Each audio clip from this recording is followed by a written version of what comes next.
Hello and welcome to News Centre. With me, Parikshit Luthra. The much-awaited India-UK free trade agreement looks unlikely to be completed by Diwali, which was a target both countries had agreed on in April this year.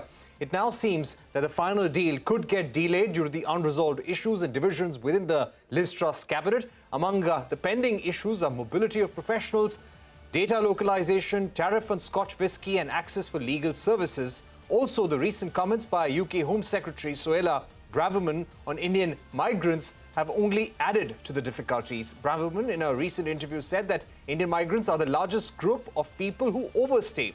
Sources in the Indian government, while asserting that resettlement and migration aren't part of FTA negotiations, have said that the ball is now in the UK Prime Minister's court to take a decision.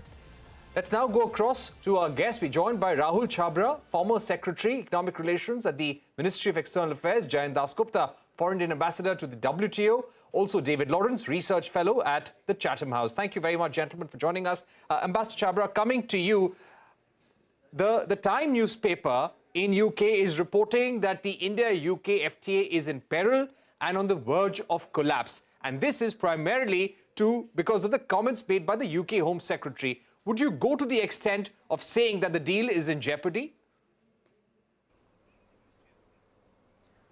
Good evening, Parikshit. Thank you for having me on your show. No, I don't think. I think that's a little alarmist view of the situation. There are issues, and there are always these sort of issues. Some of them happen at the last moment. Some happen due to internal political sort of differences within different countries. So I think if you look at it in a more calm manner, issues can always be resolved. The top leadership is committed. And the most important thing, as in fact the UK spokesperson has also said, that we don't want to sacrifice quality for speed. So let's just wait and see how this thing evolves. This is just one of the issues that has come up. There are other issues that you mentioned also regarding whether even government procurement, whether market access will be front-loaded or there'll be graded relaxations in government procurement. So there are several other issues also which are all being sorted out. The nitty-gritty when you come down to it, but labor mobility is the most important issue from our point of view, because that is one of India's biggest exports now. Right, that's an important point, and I'll take that to Jayant Dasgupta. Ambassador Dasgupta, even as Indian government sources say that we were never speaking about resettlement of Indians who are going to the UK for work, we're only asking for mobility of individuals on short-term visas to deliver goods and services as per the FTA. Do you think this mobility debate that has been triggered by the Home Secretary, Suella Braverman, is somewhere very critical and at the center of what we have been asking for in terms of more access for our skilled professionals? Well, I would like to make a distinction between the movement of natural persons, as the WTO describes it, which is skilled professionals who go on a work visa for a limited period of time. It may be 1 year, 2 years. In the case of the US, it is 3 years. H-1B visa is what the US calls it. Now, these people, if they are competent and they show good work, they are sometimes asked to stay on by their employers. And the employers are the ones who sponsor them. So they ask for an extension of the work permit or work visa. So that is how the process goes on. As we all know, there is a shortage of skilled professionals in most of the Western world, including in the UK. So this is something which, of course, is a standing demand of India, that there should be certainty and there should be no non-transparent barriers, which are put in to prevent the movement of natural professionals. So I don't think Suella Braverman by herself would be, against the movement of natural professionals. I think what she has mentioned, natural persons, what she has mentioned is that people are overstaying, but that could be for two reasons. As I mentioned, people who go on a work permit are sometimes asked by the host company to stay on, and they themselves apply for an extension of the visa. So in that case, it is perfectly legitimate and it is up to the UK government to accept it or reject it. So I think the statement may have been quoted slightly out of context. So that is one point. The second point is that Right. in a host of other areas, there are some niggling issues, minor issues, but which could prevent a successful conclusion of the whole FTA before Diwali, as has been projected by the former British PM Boris Johnson. So that is something, the leaders of the two countries in bilateral FTAs normally set very tight deadlines and very ambitious targets. That is to spur on the negotiators of both sides to put in extra effort to burn the midnight oil and try to achieve those targets. But on many occasions, there are issues which cannot be resolved, which need deeper examination, more consultation with the industry, with other ministries, and it takes time. So that is where matters stand today. I'm sure the negotiators of the two sides are working extra hard to meet the 24th October deadline. Right. So the UK Department for International Trade also saying that they will not sacrifice quality for speed. They're ambitious about this trade deal, but they want to make sure that their issues are also addressed. David Lawrence, to get you in at this stage, the impression that we're getting after speaking to Indian authorities is that the ball is really now in the UK Prime Minister's court, and the deal probably is being held back because of the economic challenges that the UK is now facing, and also infighting within Liz Truss's own cabinet. To what extent do you think this is a correct assessment?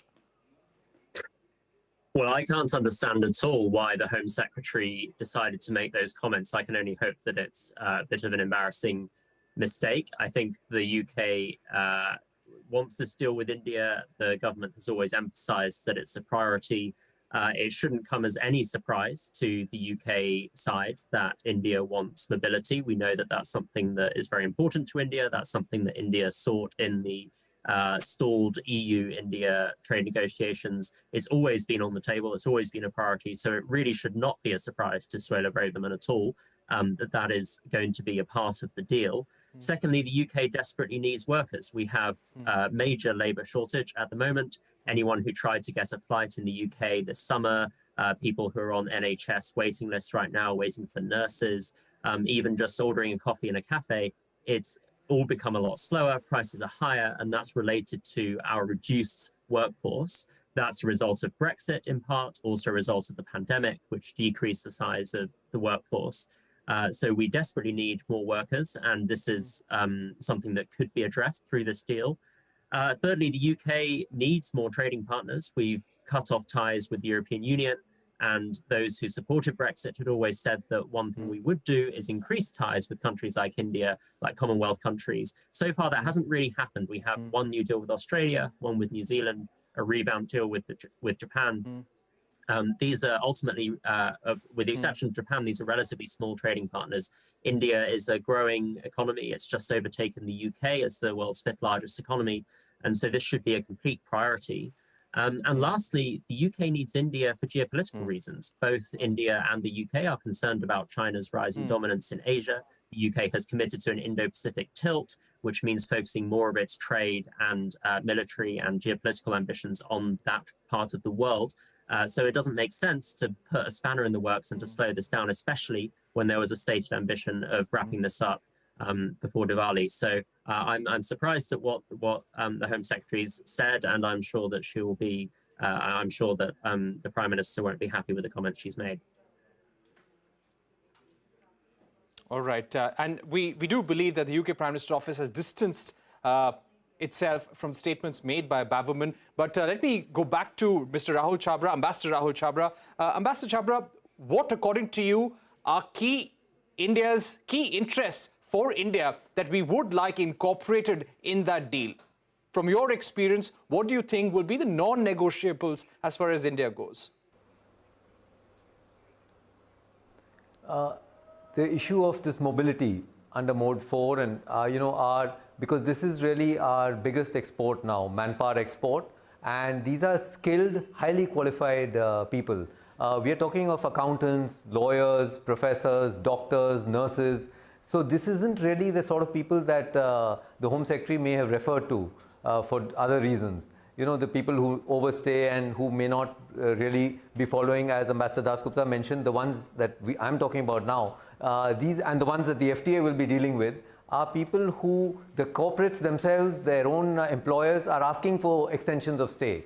But I think she was referring to a different set of people who also go there and probably stay on. So there's a little mismatch in that also, and that has been played up. So that would be pretty much a red line for us, because we would require ease of access for that, ease of access to students who are going there. You know, there are over 100,000 students who went in last year. That's an 89% jump from the previous year. So students are going there, ease of just traveling for business purposes. So this sort of visas are, you know, an ease of movement of people. So that would be pretty much a red line. On the other hand, I think the UK has got their own set of requirements, which is sort of duties on scotch, on automobiles, government procurement, sort of getting access to it, data localization for their IT companies. We already have domestic laws, so we won't be able to bypass that, but the UK wants that the data which their companies provide should be able to be moved out of India, but we have our own data localization laws. There are also access to financial services, legal services that the UK would like. So there are these issues, but they're all being none of them are insurmountable. I mean, they're all sortable. Right. Ambassador Dasgupta, data localization, considering that our law is still under works, do you think this may delay the signing of the free trade agreement? I don't think data localization is such a big problem with the UK, because the UK is, I think, keener on protecting the data that it provides to Indian big data analytics firms, which analyze, and that should not get out of hand. As far as data generated in India is concerned, and that is where the catch lies. That is where we are facing a problem where, in regard to the US, for instance, that data generated in India should be localized in India unless it is anonymous data, like data which is collected at traffic junctions. But data, for instance, which is collected by, let's say, the big players which operate online platforms for selling various kinds of products. Now, the data that they generate, that should not be easily, transferable. That is the question that the government is struggling with. That is not personal data. That is data which has been gleaned out of a business, but it provides cross-sectional data of consumer choices, about income levels, about the kind of spending that people are willing to engage in. So that is very valuable data. So I think data localization has various aspects to it.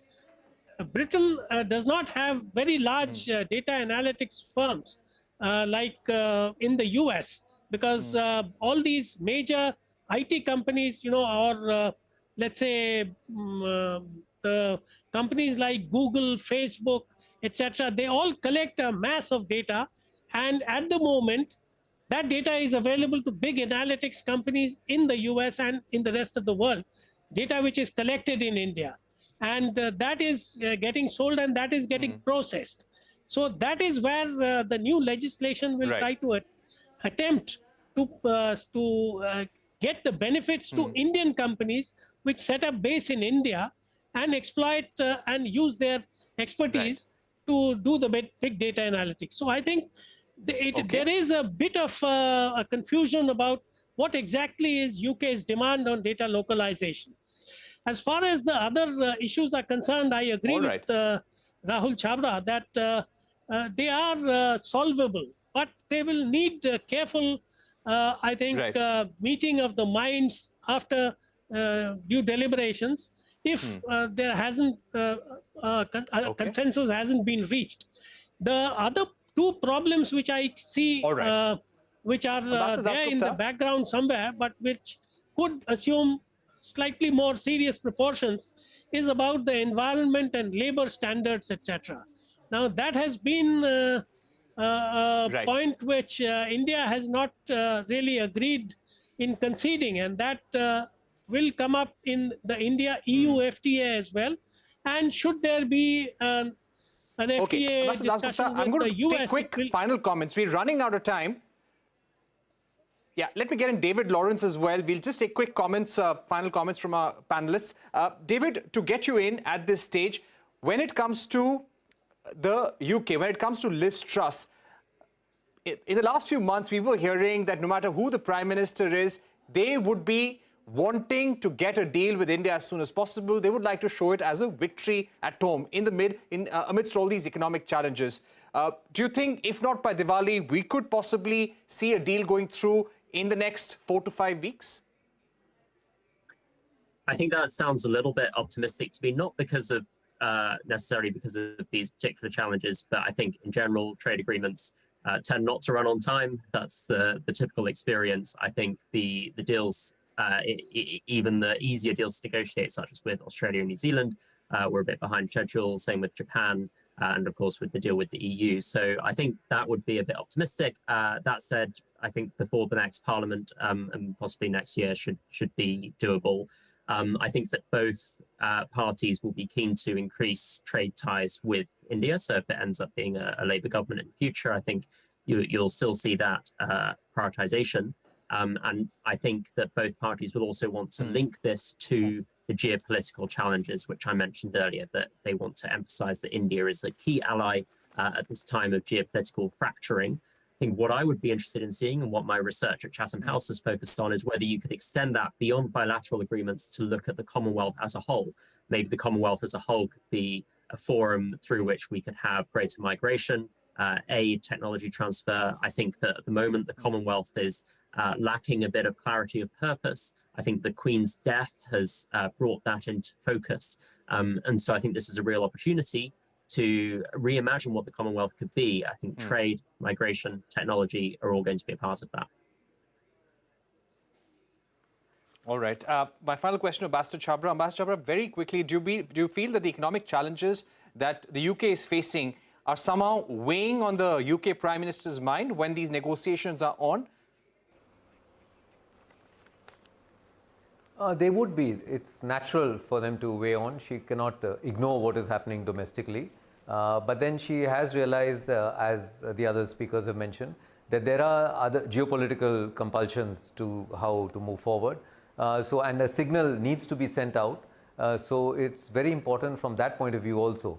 So I think she would be looking at it very positively and will be pushing for an early completion of the deal. That's the feedback we've been getting from my interlocutors that I've heard of.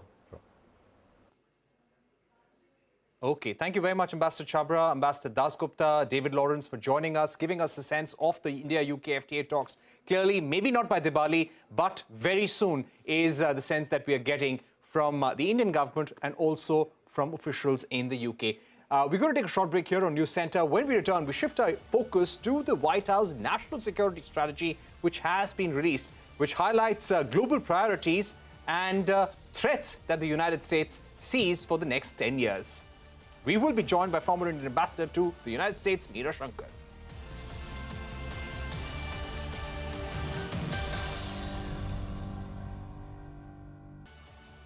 Welcome back. You're watching News Centre. United States President Joe Biden has issued the National Security Strategy, a mandatory exercise for every new administration. The fine print, which was delayed last winter on the back of an imminent Russian invasion of Ukraine, highlights that the key priority for the Biden administration is outcompeting China and constraining Russia.